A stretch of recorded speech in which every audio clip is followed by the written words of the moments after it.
మీ అందరికీ స్వాగతం, సుస్వాగతం.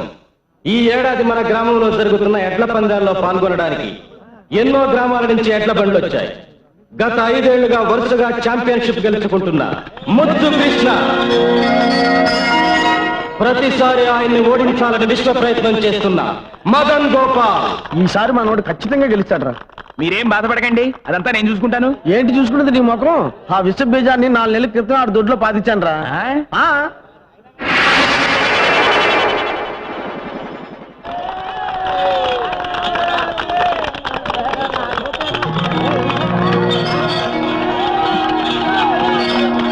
ఒక గొప్ప శుభవార్త. 20 ఏళ్ల క్రితం ఎక్కడ ఈ పందాలు జరిగిన ఛాంపియన్ కప్ గెలుచుకునే శ్రీ దశరథ రామయ్య గారు మళ్ళీ ఇన్నేళ్ల తర్వాత పోటీల్లో పాల్గొనటం ఎంతో ఆనందదాయకమైన విషయం. 20 ఏళ్ల తర్వాత మళ్ళీ ఈ సింహం పోటీలో పాల్గొంటుందంటే మీరిచ్చే వెండి కప్పు కోసమో బహుమతి డబ్బుల కోసమో కాదు. మా అన్నయ్య ఓడిపోతే తన ఆస్తి మొత్తం రాసిచ్చేస్తాడు. అలాగాక మా అన్నయ్య గెలిచి ఎవరు ఓడిపోయినా ఊరోజు శాశ్వతంగా వెళ్ళిపోవాలి.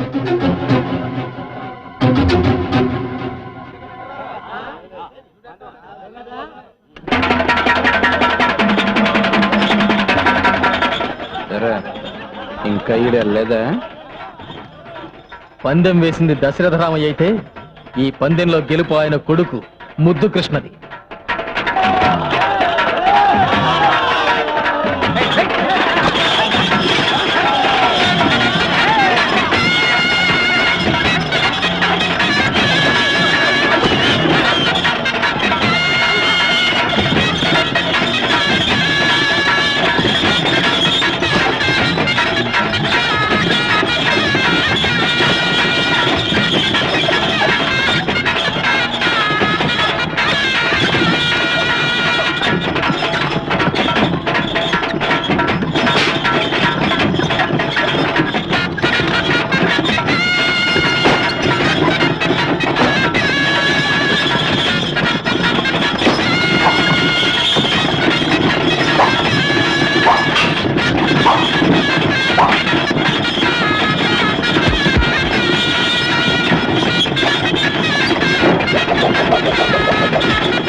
ఎందుకు బండి చీల తీసావు? ఎవరా తీమని చెప్పింది? మీ నాన్నగారే చెప్పారండి.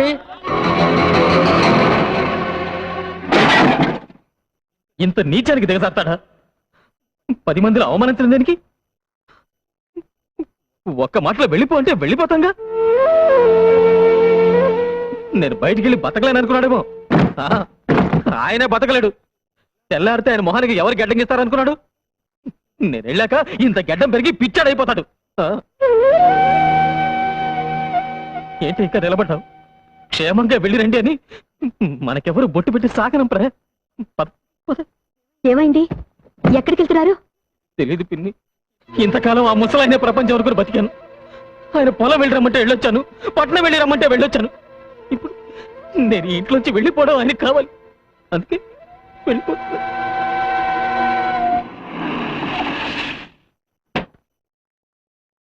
అమ్మగారు మిమ్మల్ని ఇద్దరిని తీసుకురమ్మన్నారమ్మా.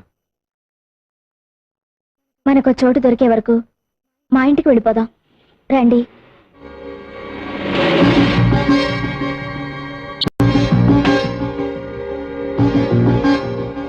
కోడలి కోసం తన కొడుకునే దూరం చేసుకున్న ఆ తండ్రి మంచితనాన్ని అపార్థం చేసుకోకమ్మా.